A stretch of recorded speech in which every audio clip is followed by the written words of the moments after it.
Today, we're going to be talking about three money leaks that are quietly killing your profits at farmers markets. Most vendors, they're not priced too high. They're quietly losing money in places that they can't see. We're going to talk about these leaks, the areas where they occur, and once you fix those, you'll increase your profits without having to create more products. I'm Bill Davenport with Anchored Market Ventures and the Florida Alliance of Farmers Markets. We're your number one source for vendor and market empowerment. We have the Farmers Market Junction newsletter. It's a great place to join to get more tips like this to help you succeed at your local farmers market. And we give you a free 125 tip ebook just for joining the newsletter. The link is down below in the description. We'd love to see you guys over there. Jumping into the first money leak, and that's not pricing your labor into your products. Most vendors price their products based on their ingredients and their materials and the cost associated with their product, but they forget to add labor. If you don't add labor to the price of what you're selling, then basically you're giving your product away free to your customers. You're not just selling produce or selling meat or selling candles or handmade jewelry. You're selling hours of your life also, and that has to be included into your products. We have a simple formula for showing or formulating labor into your cost. Your labor cost per item is your hourly rate divided by the units you produce in that hour.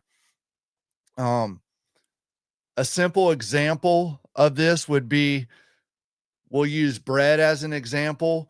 In 2 hours, you can bake 20 loaves. Let's just say hypothetically, you bake 20 loaves in 2 hours. So that breaks down to you bake 10 loaves in 1 hour. Now, say you want to get paid 25 hour or $25 an hour for your work. That's what you want to make. You would take that $25 an hour divided by 10, and that's going to give you $2.50 per loaf. And that's going to be $2.50 for your labor. Now you're going to take that and you're going to put that into the formula that's going to help you determine what your overall unit price is for your product. And that's what you're going to want to sell your product to make the profit that you want at your local farmers market. If you stick around to the end of the video, I'm going to give you guys a free tool. It's going to be linked in the description. It's our product price calculator. You plug your prices in and it'll help you figure out a starting area for what you should be pricing your products that you sell. So I really want to, now that you know, you can figure out what your labor cost is to calculate into your product cost. I want to ask you, with what you're doing now at the farmer's market, are you covering yourself in your price, or are you just covering your materials and your ingredients?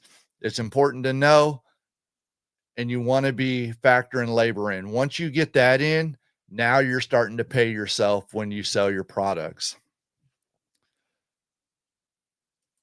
The second money leak that vendors have that they don't see is not including overhead into the cost of their products. Profit on paper doesn't matter if your overhead is eating you alive. Now you might be asking, what exactly is overhead? Overhead's going to be your costs like your booth fee, gas getting to and from your markets, your credit card fees for when you charge on Square or whatever credit card processor you're using to take card payments at the market, packaging, the stuff you package your products in, the bags that you put your products in to give to customers when they purchase at your booth. It's going to be any cost that's associated with you selling at the market and selling your products or preparing them and getting them ready to sell at market. A lot of vendors forget these costs um, because they're not tied to just one product. But you need to identify what these costs are and then figure out what your overhead is and how to apply it to each product so that you're covering those costs. A simple way to figure out what your overhead cost per item is this formula right here: monthly overhead costs divided by monthly units sold. So an example would be, say your overall uh, overhead cost for a month is $600 and you sold 300 units of your product. You would take that 600 divided by 300, and that would give you overhead cost per item of $2. So you would need to make sure you're factoring that into your price so that you're covering your overhead costs and you're not losing money because those bills are still due. Those items still cost money. And you're not only making profit on paper, you're making profit in real life.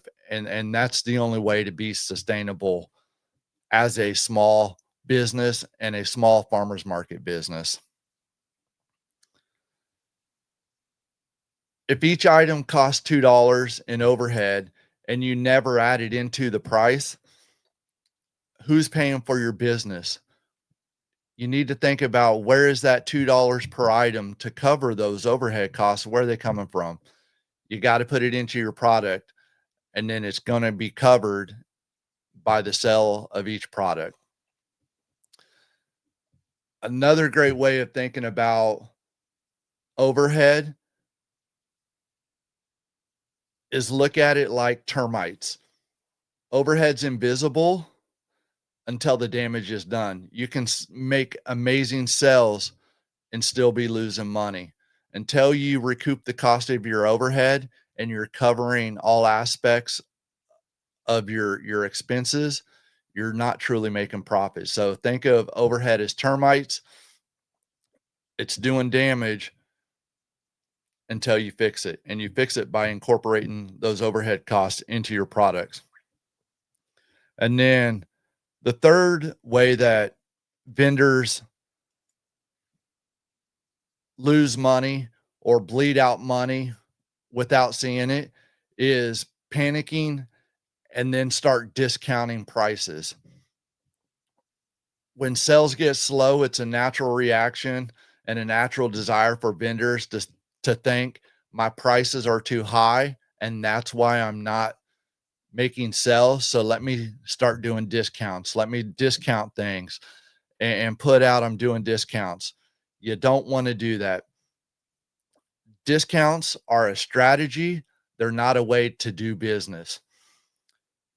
When you start discounting on your slow days or panicking and start dropping your prices, you're training your customers to wait until you panic. And then that's when they're going to buy, when you start discounting those prices instead of purchasing at your actual fair market value of your product. It's not 99.9% of the time, it's not the price of your product that is causing a problem. A lot of times it's your booth setup and your booth presentation. That's why we talk about, when it's high, it flies. You want it up at eye level. You want to create texture, use crates and risers and different things to get stuff elevated so it's not flat on your table. Use texture, use depth in your booth. Make sure your tent is high enough so people aren't having to duck. If people have to duck or it feels cramped in your booth, they're going to avoid it and you're not going to make sales. So there's a lot of stuff that goes into a booth. You just don't throw it up. The majority of the time, not making sales has to do with your booth layout and your booth presentation, vice your prices being too high. If you feel the need to add value or change up your prices, or you really think, hey, this is something I need to do, look at adding value instead of a discount. And one of the easiest and most effective ways of adding value is creating a bundle set, doing a bundle deal of three for $20, or buy two and get one of our mini products free. There's a lot of different ways that you can run bundles, but bundles are a great way of increasing sales, moving more product, and giving and having the customers feel like they're getting a better deal and getting more product. And you're still creating profit on your end and moving product. Another thing that you can do is something that's called price anchoring.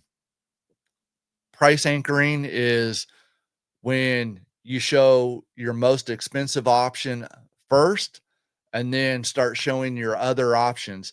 It helps the customer create an expectation of what the perceived values are. They're going to see that highest priced item, and then they're going to see other items. Human psychology and retail, most of the time they're going to buy that middle priced item. So there's some psychology and how you set up your booth, put your anchor items up closer. Those are your more expensive items, things that don't move as fast, but it helps set the tone for what your prices are. And then it gives the customers, as they look at other items, um, kind of a range of what your prices are, but it already helps them determine what the prices are, and they're going to go for that medium one. And then be confident in your prices. It can't be said enough that don't haggle over your prices, don't justify your prices. Your prices are what they are. When you start doubting your prices, the customer sense that, and they're either not going to buy or they're going to really try to work on you to lower the price. Be confident in your price, don't over explain it, don't justify it, stand firm on it, and customers will feel that confidence and they'll make those purchases from you. So, kind of the final thoughts, know where the money is going, stop the bleeds, make sure that you're calculating labor into your price, make sure that you're calculating overhead into your price. Use discounts as a strategy, not as a way of doing business. Be confident with your prices. Use anchor products to help change the psychology of the customers when they enter your booth. Use your booth display to the full advantage. Make sure you got stuff up, depth, texture, all of that. Make sure it's inviting, it's not cramped, and that's going to help you sell. These are three mistakes that a lot of vendors make. They don't fully understand it. If you'd like to know more, we can definitely dive in more on pricing products. Down in the description, we have our pricing calculator. It's a great tool to help you really know what your product prices should really be. It's totally free. You can get that. But we hope this I hope this helps you with knowing what cost you should be incorporating into your products so that you realize the full profits that you deserve at your farmers market, and that you're pricing your products correctly. I'm Bill Davenport with Anchored Market Ventures and the Florida Alliance of Farmers Markets, and I can't wait to see you guys out at the market.